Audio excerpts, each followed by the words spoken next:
And so, bro, we are honored and privileged to have Jonathan Tran deliver these lectures, the Brady Theology and Mission Lectures 2024. Amen.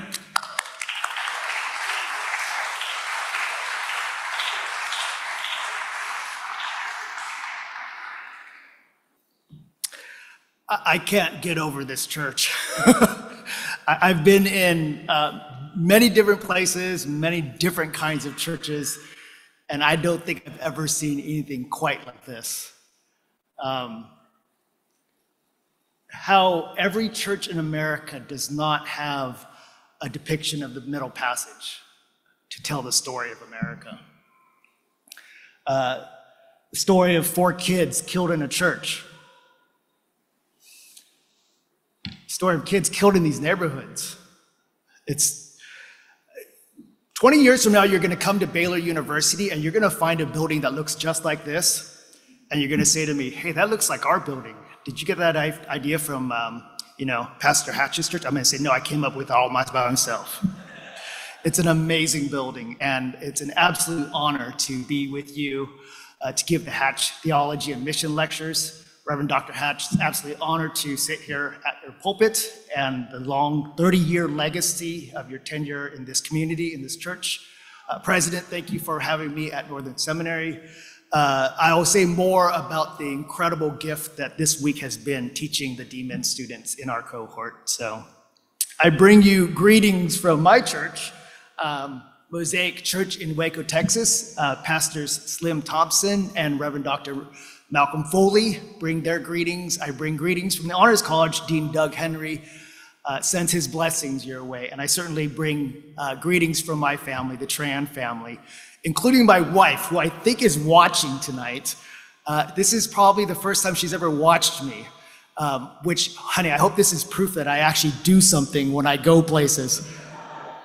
But what's amazing about this setup is that she may not know there's anyone else in the room right now. So, as I give this lecture. So, what I'm going to try to talk about in this lecture and in the next is I'm going to try to speak about how it was one of the first folks that gave voice to this in the Black radical tradition was W.E. Du Bois. And in Du Bois's great masterpiece, Black Reconstruction in America, he stages the story of American democracy. And for Du Bois, democracy does not begin where America begins, because there can't possibly be democracy where America begins, because America begins with the theft of land and the enslavement of peoples. For Du Bois, democracy and the possibility of democracy begins when Black kidnapped bodies come to America and stage for the first time in this country's history the possibility for democracy. And yet Du Bois knows that the fundamental enemy of democracy is what he calls industry, what we will call today racial capitalism. What I'm going to try to do is tell the story he staged in terms of American democracy, in terms of the American church, and the possibility that the church might still have, regardless of her fallen and frail history in this country, to be the site of God's action in the world. I love the way you put it in saying that you would hope, Pastor, that I would see this as the home of the American dream, in the same way that Du Bois imagined the Black church as the home of American democracy. I'm trying to imagine what it would have been like as an immigrant kid who came to America if this was given to me as what the American dream was about. It would have been a far different story for this Asian American kid. Asian Americans are given a picture of the American dream tied to something often called the model minority myth, which is a way of imagining oneself in the world where success is about upward mobility on the world's terms, about facilitating upper middle class wealth, all the while perpetuating systems of injustice in order to attain that dream. Now imagine I had been given this picture as the American dream. It would have been a far different story. Also see the pastor of Lawndale community. I was able to visit this community when I was teaching in Chicago a couple years back. Sat in a men's Bible study with the pastor here, with Coach, as they say. Lots of legends in this room, so a little bit of fear and trembling in giving this lecture. What I hope to do tonight and continuing tomorrow morning is offer an account of racism called racial capitalism. This description of racism, racial capitalism, was handed to us by the Black radical tradition, often more specifically what is known as Black Marxism. What I want to argue is that this picture of racism is a far more accurate picture of racism than the ones that we tend to hold. And so what I'll do is first describe that account of racism, the one we tend to hold, the one I will call the orthodox view of anti-racism, a view of racism tied deeply to racial identity. And I'll tell the story of how this orthodox account of racism works. And then in contrast, I'll offer an alternative account of racism. Once I present the alternative account of racism, what I hope you'll see is that the first account of racism is not simply inaccurate, unpersuasive, somewhat ridiculous, but also entirely too convenient. That we subscribe to the orthodox account of racism because it allows us to wash our hands of our complicity in a system. And what I'm hoping many of us will see is that when I describe this, I hope you will not be tempted to describe it as the system, as if the system is out there. I want you to see the system, and in meeting the system, to realize you've met yourself. That you've met the enemy here, and the enemy is many of us in this room. That the reason we subscribe to the first account of racism is because it greases the wheels of the perpetual, seemingly unending forms of racism that many of us, and certainly I, benefit from in perpetuity. I'll just begin at the end of the lecture to offer an account of the alternative, but it won't really be till tomorrow. So I'm going to leave us hanging for the evening about what it might look like. But the community center that this church has built, the community centers in Lawndale, the community centers in places as far-flung as the Bayview, Hunters Point part of San Francisco, these are the alternatives. The alternative isn't a set of ideas, it's not an argument, it's not a set of texts. It's God's gathered people who, as the body that says, this is my body, broken and given for you. That's the alternative. But too often we Christians want to get to the alternative and the happy endings too quick. So let me start with the account of racial capitalism. Let me make two caveats before I get there. One, I'm not going to talk a lot about Asian Americans, even though this book is about Asian Americans and I'm clearly an Asian American. I'm not going to pick up a lot of that in the talk. I hope that questions about Asian Americans and where they figure in the story come up in the Q&A and on the panel tomorrow. What I do want to say, how Asian Americans figured in the imagining of this book had everything to do with growing up in America and facing constant racism. I grew up in a time in America where, as I say in the book, the racism was not only accepted, it was expected. You walk down the street, you expect someone to yell out a word at you.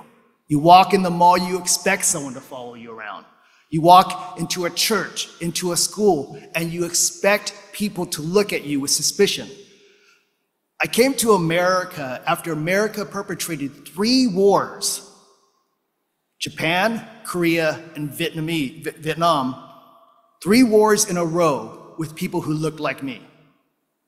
And so I came into this country, I stepped foot into this country, my family and I, at a time where I was taught that I was perilous. And many were taught to see me as perilous. As war refugees, we grew up poor, we grew up marginalized, we didn't have a community, we are absolutely strangers in a strange land, and the racism followed me everywhere, and the racism came from everyone. You can imagine how surprised I was when I got to university and I took a class on racism, and there was nowhere, anywhere, my story. You're probably surprised that when, and this is in the 90s, in the height of the political correctness culture in American universities. You can imagine my surprise when I got to these politically correct spaces and I was told the racism I experienced simply didn't count. That sure, I might have taken my lumps and bruises along the way, but others had taken on far greater lumps and bruises. And maybe if I waited my time, maybe I waited it out, that the derivative benefits would trickle down to people like me. I remember a few years ago, during the COVID pandemic, there were thousands of instances of racism against Asian and Asian American people. In some cases, people being killed, spit upon, slashed. In one instance, a person was pushed into a subway train track as cars were coming. People were beaten. Asian Americans lost their jobs in unprecedented record numbers in New York City as the restaurant industry was decimated.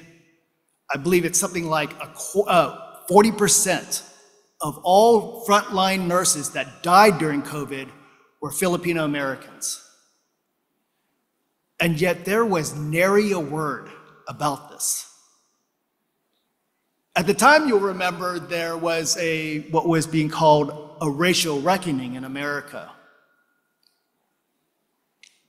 George Floyd had been murdered right in front of us. The only thing most of the media could talk about in terms of Asian Americans is that one of the cops that murdered him was Asian American. No mention of the 3,000 acts of violence against people who looked like me being blamed from the pandemic, not helped by a president who referred to the pandemic as the Kung flu or the China virus.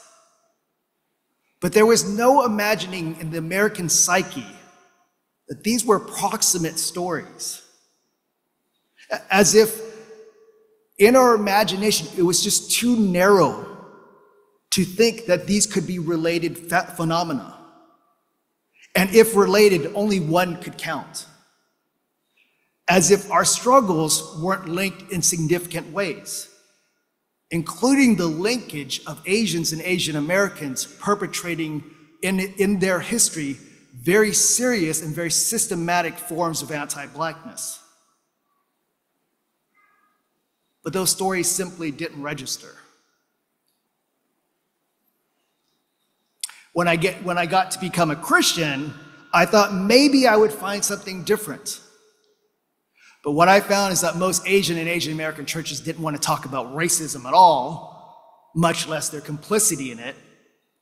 And other places couldn't imagine that Asian Americans had ever seriously suffered racism, no matter the long history of it in America.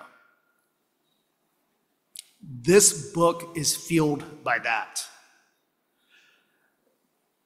Now, let me be clear. My point or goal here isn't to argue a place for Asians and Asian Americans in the racial discourse. I just want to know why we don't have a place. Why is that an important distinction? Because in the scarcity mindset of this country, in the short media attention that we have, I have no interest in trying to foreground the story of people like me in any way that would rob attention from where attention needs to be given. We're all people sitting at the edge of the table fighting for scraps. And so the point of this is not to say, I want a place for Asian Americans at this table. I just want to know how the table is set up so I can expect what I should expect.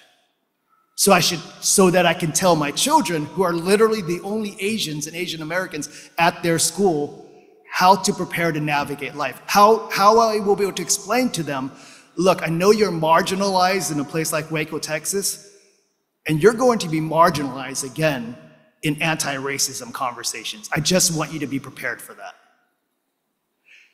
And Talia and David, the answer isn't pushing other people aside so that you can get attention. The answer is finding gathered coalitions and communities that can imagine a different kind of space-time account that is more generous and more porous and has greater capacities to hold these things together. Again, I won't be talking much more about that, but I just wanted to put that out there. It's important for me to say, even though I won't be saying much more about Asian Americans. I hope it will come up in the conversation following. The other thing I want to say is a comment about Christianity. Christianity is an incarnational religion. It does not suffer easily abstractions. When we make claims about truth, they are enfleshed or they're probably not true. That's what the doctrine of the incarnation tells us. I think we've been trained to think about the positive side of the incarnation. That a God that might feel distant or far away came near us, made his tent among us, lived among us, indwelled among us, died for us, raised for us, whose spirit now dwells among us. That's the good news, certainly, of the incarnation. But the other side of that goodness is that God's goodness through the church is embodied, or it is not of God. The evidence and proof that God gives of who he is comes in flesh. Certainly the flesh of Christ, but also in the flesh of those who gather around Christ. Right? When God is talking about, this is my body, he's talking about the bread, and he's talking about the church. I want to say that this is so true that if the church at some level does not look like Christ, we have very good reason to doubt whether Christ raised from the dead. The gospel does not suffer abstraction. I was raised, as I mentioned, not only a war refugee, not only poor, not only suffer from racism, but I was raised not Christian. First 20 years of my life, I didn't believe really in anything. My default position, like the way my mind works, is constantly looking for reasons to believe. The default position for me is something like atheism. I'm constantly searching for reasons to believe. What I have found is reasons to believe in the church. And so I want to tell a story both about racism and racial capitalism, and I'll get to this more tomorrow than today, where the church is one way in which God enters into our racial capitalist reality and gives us something else. And not only something else, not simply an alternative, but the truth of how things actually are. What will be crucial is in telling this hard story about racial capitalism, reminding ourselves to tell the story as if God has not given up on the church, even though the church has given God all kinds of reasons to give up. In other words, I want to tell the story of American racism, where the church is a villain, as it often has been, as it often is, where the church is a villain, but it's not just a villain. Again, I'll get to more of that tomorrow than today. So on to racial capitalism. I'm going to start by talking about the alternative view, of which racial capitalism, I think, is a more adequate articulation of what racism in America is. In the orthodox view, and by orthodox, I mean most people believe this. Most people think in these terms. This is sanctioned not only in the public, but in the academy. We tend to think when we hear the word racism or think about anti-racism, we tend to think about something like this. Racism is primarily something that exists between the ears. It's something seated in the mind. It's something where a person has bad ideas, stereotypes, where you think different thoughts, often bad thoughts, often discriminatory thoughts, often degrading thoughts about others based on mental states, psychologies, ideas. It's something here, something personal, something mental. In this account of racism, right, these bad ideas sometimes rise to the levels of structures and systems. They sometimes have untoward effects in our neighborhoods and schools, in our businesses and our hospitals. But primarily, it begins here. It's largely a personalist, mentalist, psychological state. It's possessed of stereotypes. It's driven by things like hatred. But whatever else it is, it's this. In this account, what we try to do as anti-racist is we try to find those people and we try to educate them out of their racism. And how do we do this? Well, we call in so much diversity training. We say, we know some of you are possessed of these bad ideas, some of these stereotypes. You think these things about those people. You're ignorant about that. You have burning hatred about this. And what the diversity training is meant to do is to correct that, is to educate you out of that by giving you so much exposure. Oh, here's some stories about brown people. You never knew these things, and now you know these things, and you think differently about the kids on the southern border. You see some black people in Chicago, and you had some weird feelings about them. Maybe you're scared, or maybe you're angry. Well, that was because you just didn't know better. Let's think more about it. You think all Asians, right, are viruses. You think all Asians are Chinese. So I'm going to teach you a little Vietnamese history. And in learning the Vietnamese history, your mindset will grow. This view of racism, the kind of individualist view of racism, often tells a story about American chattel slavery. It goes something like this. Enslavers were those who made a mistake. What was the mistake? The mistake was they thought that enslaved people, they thought that black people weren't human.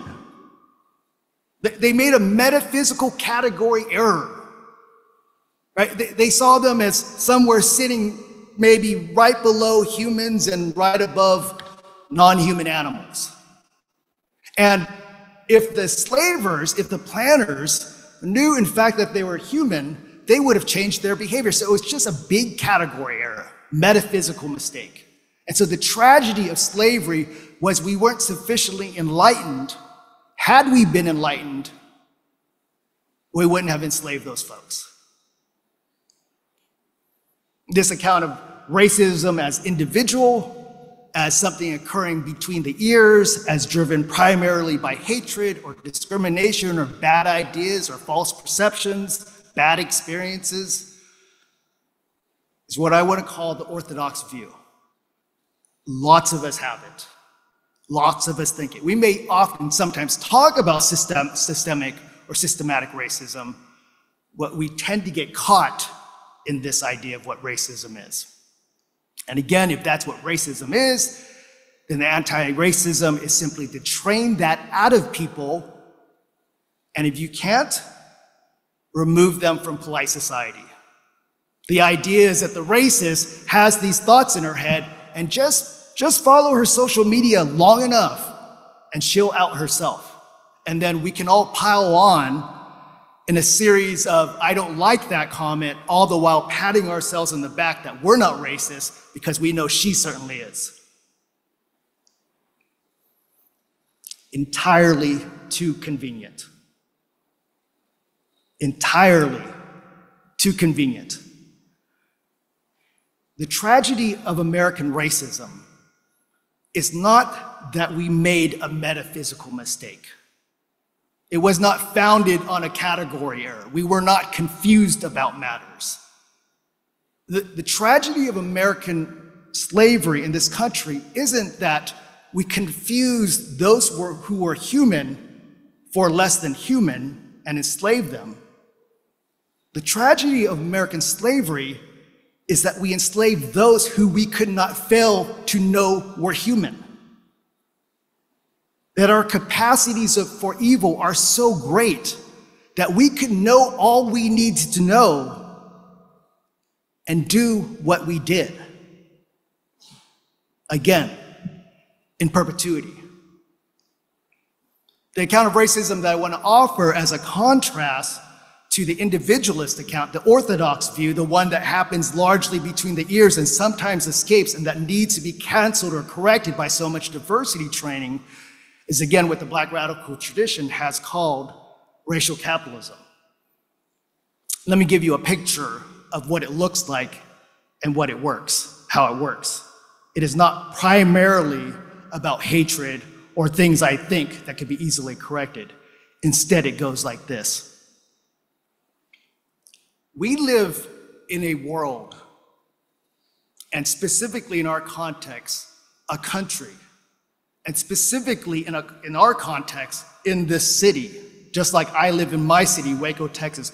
We live in a world of breathtaking inequality, of death-dealing systems that lock out the vast majority of human beings from the most basic needs that every human being as a human being deserves. Every creature that bears the image of God just should have as a matter of fact, as a matter of course. We live in a system of breathtaking inequality where kids who should have access to good, safe, secure schools where they can learn and imagine and wonder don't get those things. We live in a system where when a COVID pandemic happens, some people don't get to go virtual. Right? We live in a world where in hospitals that should triage those most in need, triage those people to the back of the line at best. We live in a world where employment and the forms of employment, like the forms of housing, are so structured against some people that some people for generations will never attain enough wealth simply to put a down payment on a house, which in America is the primary way families gain wealth. A system of breathtaking inequality. We look at that system, and rather than saying, as a society, how have we organized our world that it's come out like that? Why in the world would we put things together like that? How is it possible that we got here asking those kinds of questions where in the answering of the questions might force us to consider why we got there and how else it might have gone in order to fire the imagination to ask how else might it go, rather than going through that train of thought, we do this. Oh, well, that makes sense.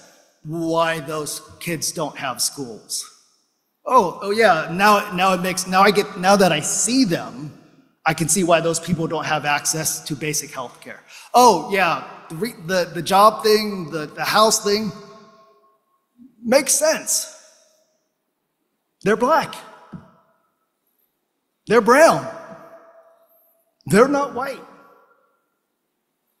It's a way of thinking where we live in these systems of baseline inequalities, baseline and perpetual systems of injustice and oppression, and we utilize race and the category of race to explain away, to wash away, to make it seem like the suffering is not all that bad. That maybe in fact, yeah, it makes sense that we indenture these folks and then we enslave these folks. It makes sense that one group is black and one group is white. We take the land of those folks because, well, of course we would take the land. They can't handle the land. They're natives. These are systems of unending oppression and injustice where race does the incredible work of squaring our moral scruples, of making us feel better because those people are black, because those people are yellow, because those people are aliens, because they're natives, because they don't belong here anywhere. Race does, as the great Barbara J. Fields argues, the work of ideology. It is the ultimate gaslighting move. It blames the oppressed for their oppressions by laying blame on something about who they are, something natural to them, something essential to their person, something about their race. And so we trade in this race talk and we tell these race stories because we need to. The question our society needs to be asking right now is if we have agreed for a few hundred years, we've agreed as a society for a few hundred years that racism is bad. If we've agreed to that, if we've held that as a principle of humanity for a few hundred years, then why does racism persist? Racism persists because racism works. It facilitates our lives. Not all of our lives. That's the point. Racism persists. It exists. It is an enduring part of our society, endures because we need it to. The great father of critical race theory, Derek Bell, tells a story. The folks in my class had a chance to read this, and I got to learn from them as they talked about this. The great Derek Bell, former Harvard Law professor, first black man tenured in the Harvard Law faculty, who soon after gave up his tenure status in order to protest injustice in the Harvard Law faculty. Derek Bell tells a story in his essay, The Space Traders. It is one of the hardest stories you will ever read. He tells it in a law journal article. He imagines a world much like us, maybe just slightly into the future, in which all of a sudden traders from outer space land in America. After getting over the initial excitement and thrill that extraterrestrials actually exist, that they've come to visit us, they strike up a conversation with our leaders. We have a deal for you, Americans. We will cure all your diseases, give you all the medicine you need. We'll give you the most cutting advanced technologies to push you into the future. We'll pay all of your debt. We will take care of all of your problems, America. But we want one thing. We want your black people. First, the Americans are not sure what is going on. The white folks in America think to themselves, hold on, maybe they realize we have an incredibly unjust system against black people and they've come to rescue the black people. Or maybe they're going to do terrible, nefarious things to black Americans. We don't know. It's befuddling to us. We can't see clearly on this. All the while, the black people know exactly what's going on. And what the aliens promise is not going to be good for them. They implore the white leadership, please do not send us. They do not mean goodwill towards us. They will bring great harm to us if you make this deal. Derek Bell then describes a scenario where the United States government puts on a seeming serious but largely spectacle reality of a conversation. Should we do it? Should we not? Let's search our moral conscience. Let's address our moral experts. Let's have a hearing at the US Senate. But they realize it's all a charade. They're going to make the deal. And so they make it. At the end of the essay, which is a short essay, Professor Bell pictures this scene, which is a direct reversal of the Middle Passage. Remember, the Middle Passage is those ships coming to the coast of the American Atlantic, the Atlantic Ocean, and coming off the ships are black people.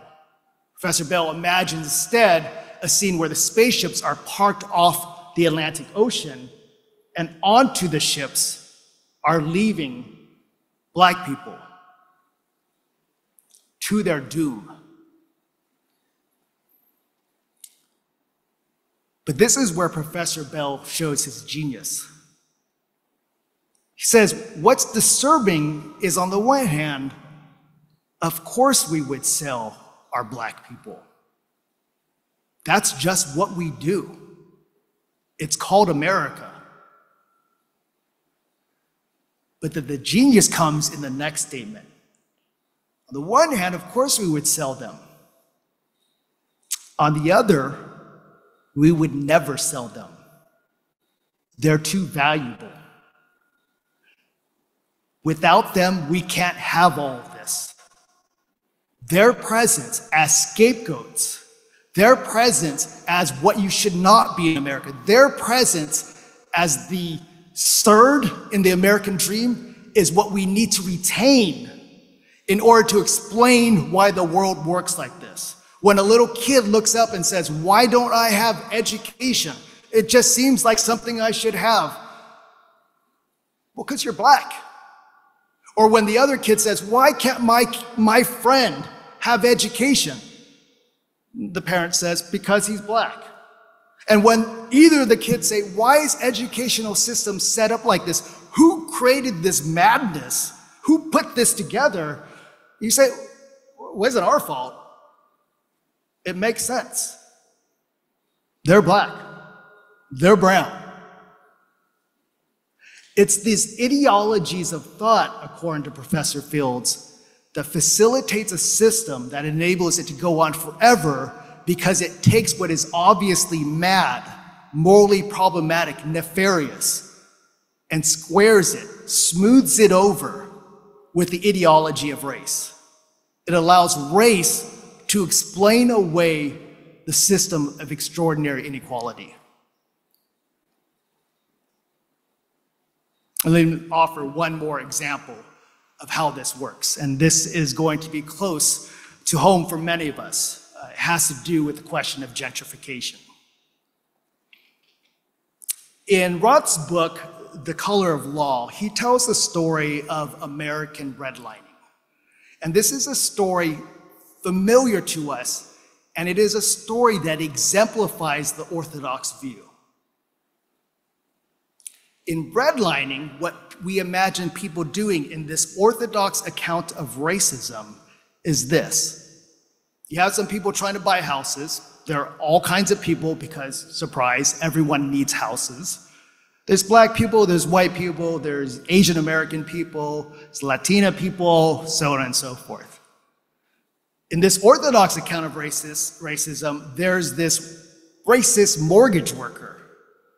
She got that red marker. And what she's gonna do is, if your name sounds not white, she's gonna cross it out.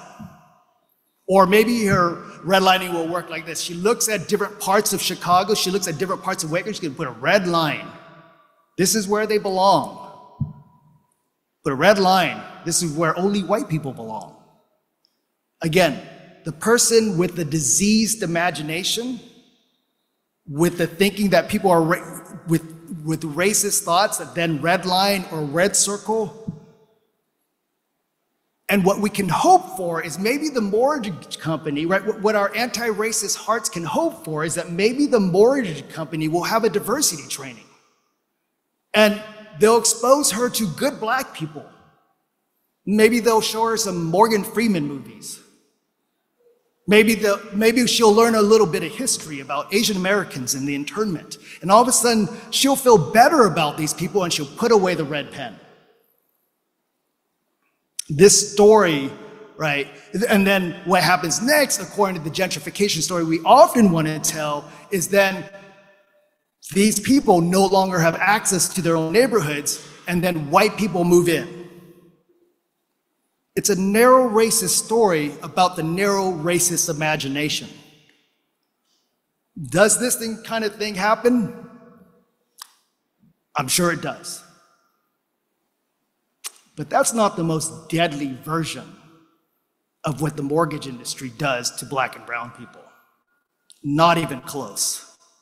Because in that story, racism depends on that racist personality, that racist persona, that racist mortgage worker. In this hyperbolic account of racism, it depends on what the red-faced white sheriff with his attack dogs, right? In this picture of the raging racist, what we're imagining is a white person with the KKK white sheets underneath the bed. Well, we just need to get rid of those people. And fortunately for them, fortunately for us, they're so dumb, they're gonna out themselves eventually. Someone's gonna see the red marker. If that was how the disenfranchisement of Black populations and neighborhoods and communities work, it wouldn't be easy, but it'd be pretty easy. But that's not how it works. Think back to the 2008 housing crisis in American history, the Great Recession. And remember, when we say Great Recession, we don't mean the Great Recession simply in Chicago or Illinois or Texas or America. The Great Recession devastated the world. How did it begin? Student participation. How did the Great Recession begin? It's housing. And who initiated extending mortgages to Black and brown people? Not big banks. Federal government. Federal government looked at the history of extreme inequality around housing and said, banks, you better get your act together and start including, right, who you used to exclude, namely Black families. And at first, of course, the banks did what they always did. They resisted. Until what? They realized the government was pouring into their hands millions of Black customers. It is what the great theorist at Princeton University, Keeanga-Yamahtta Taylor, in her book, Race for Profit, documents. The problem with racism isn't the redlining exclusion. The problem of racial capitalists is the predatory inclusion, right? If we excluded Black people from the cotton industry, we wouldn't have had chattel slavery. It was the predatory inclusion that made us the greatest economic power the world has ever seen. And so what Professor Yamahtta Taylor shows is what the banking industry did is they, at first, their hand was pushed, admittedly, but then they realized there was money to be made, hand over fist, over the bodies of those who lived hand to mouth. And what we see in Catherine Tanner, Yale's professor Catherine Tanner, her book In the Spirit of Capitalism, is increasing layers of abstraction, where I'm not doing this to a family, I'm just doing this to a number, where I don't have to think about what I'm doing to this community. They're just a blip on my computer screen. And so the predatory inclusion was exactly how we look upon a population. And rather than, as Jesus directs us, when we see someone in need, rather than, how can I take care of this person? How can I be a neighbor to this person? How might I bandage up their wounds, carry them to the inn, and say to the innkeeper, here's the blank check. Do what you need to take care of this person. Rather than doing what Jesus calls us to both love our neighbor and to have life abundant, we see the person beaten on the side of the road and we say, how do I make use of that? How do I gain a buck off of that? How do I exploit that? In the book, I tell the story of Chinese migrants in the Reconstruction South who inherited a system of inequality they did not make. They did not make the system of inequality in the South, but they inherited it and they exploited it. Racial capitalism teaches us to not think that the racism we need to fear is the hyperbolic one, the personalist one. Racial capitalism teaches us to see that racism doesn't sometimes lead to the structures and systems. Racism is always about structures and systems. And then it poisons the imagination to facilitate those systems without end. What Professor Yamada Taylor shows us in the housing crisis is that gentrification is not as easy as white people just sitting around thinking about how they can hurt some black people. It's rather much more convenient, much more easy, much more spread out and diffuse through our society, much more like the systems that almost all of us benefit from. Racism persists because racism works. We keep the orthodox view around because that's the convenient story we want to tell ourselves so that we can go on about our lives. Because if we ask that question, the question of how did we get here, we might say to ourselves, we might need to burn the whole thing down.